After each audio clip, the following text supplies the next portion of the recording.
Good morning, everyone, and thank you for joining us bright and early on this rainy Sunday.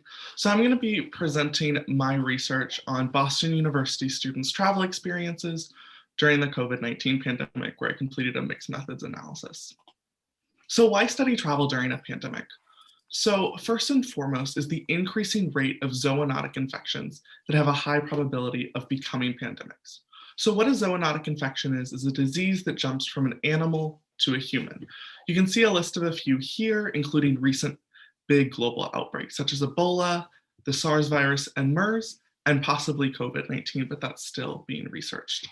In addition, as the world becomes more interconnected because of air travel, there's an increased risk for a disease from one part of the globe spreading to somewhere else, and there's a risk for all people. And finally, air travel is something I love to do. I love to travel abroad and see the world. So as the disease was beginning to spread from country to country because of air travel, I wanted to research this topic. So the reason I wanted to study college students specifically is that during the initial COVID outbreak in the United States of America in March 2020, college students' travel behaviors actually led to increased cases of COVID-19 in the communities where students traveled, which increased outbreaks in those communities. In addition, popular media has portrayed that college students don't really care about COVID-19 and pandemic guidelines, and I felt like this wasn't true for myself or my friends, so I wanted to speak with other students and really do some research into this topic. So COVID-19 and airport screenings and air travel.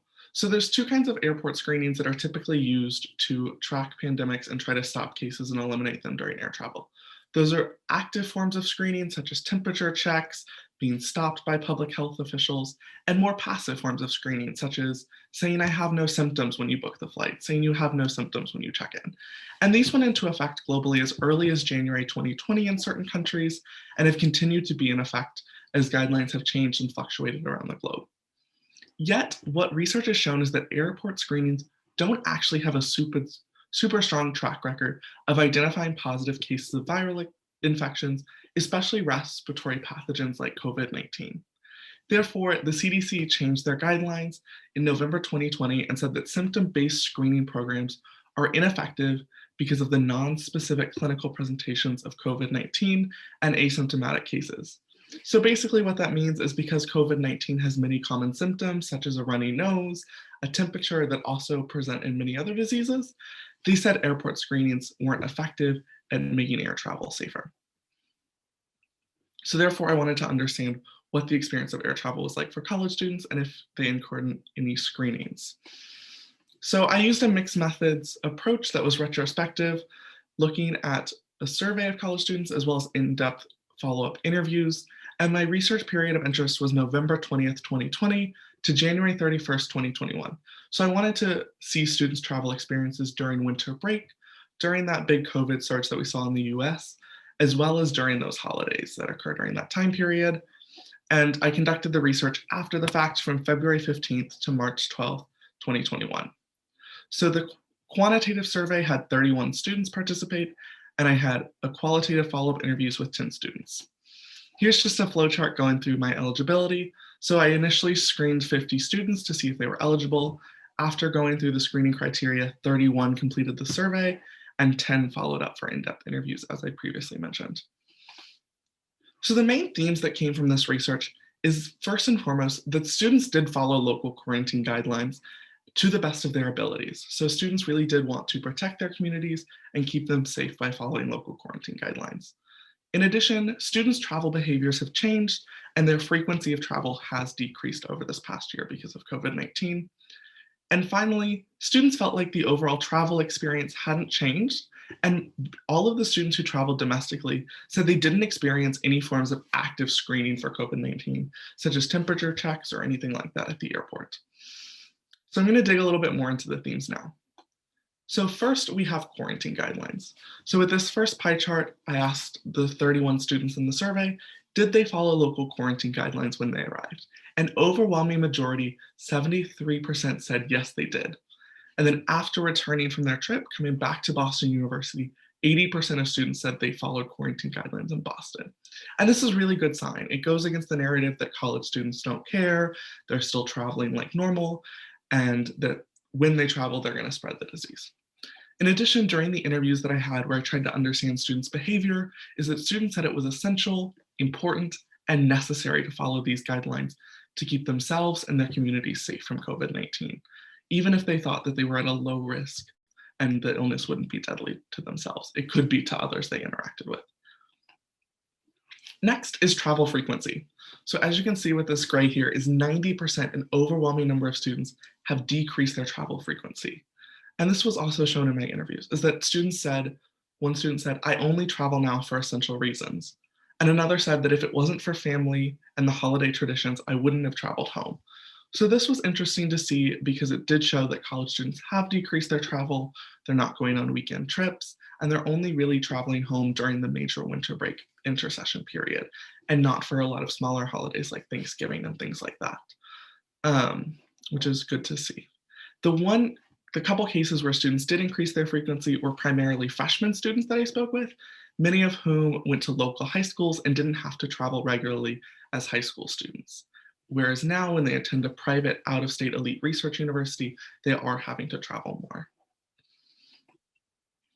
In addition, travel behaviors. So these I talked about things like, did you change your behaviors? Were you wearing a mask in the airport? Were you washing your hands more? And the overwhelming number of students once again said yes, which is another really encouraging sign, is that students really are worried when they travel and they're changing their behavior to correspond to that.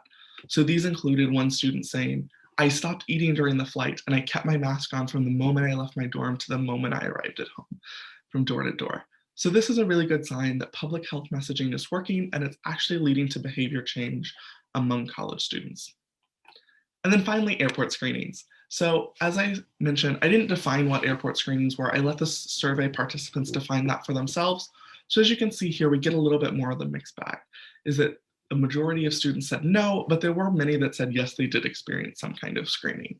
And my follow-up interviews showed that the majority said it was mostly passive screening in the US. One said, I didn't experience any screening besides a disclaimer when I was booking the flight. Somebody else said there was no active screening such as temperature checks. And then a final participant, when you're traveling to Massachusetts, said, I completed the Massachusetts travel form, but no one checked it the first time. So I stopped doing it the next time, which was really interesting to see that they felt the state travel guidelines and forms were not effective because nobody checked them. So the final point that I thought was really interesting for my survey is that would airport screenings make you feel safer? And overwhelmingly, students said yes.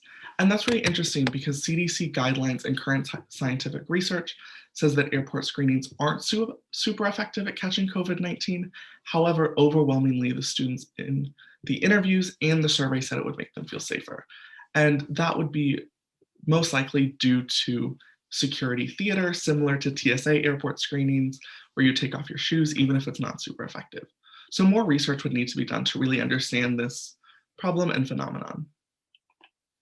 So overall, the strengths of my study is that it was a mixed methods approach. I was able to capture and study different populations at Boston University from a variety of programs of study, class years, genders, and ages. And it's also really timely and novel because I am studying an emerging and new pandemic.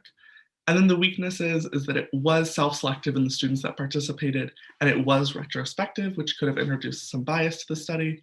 And then some future directions that I'd love to take it is do a representative sample of Boston University students, and then replicate the research at other universities across the US, because not every college has as many students traveling because of the number of out-of-state and international students attending the university. So I would like to thank my thesis advisor, Professor Lauer, for everything she did to help me accomplish this project, the Kilachand Honors College, and then all of the Sargent faculty I've had over the past 4 years who introduced me to public health. And then here's my citations. So I'm going to stop sharing my screen and feel free to ask me any questions.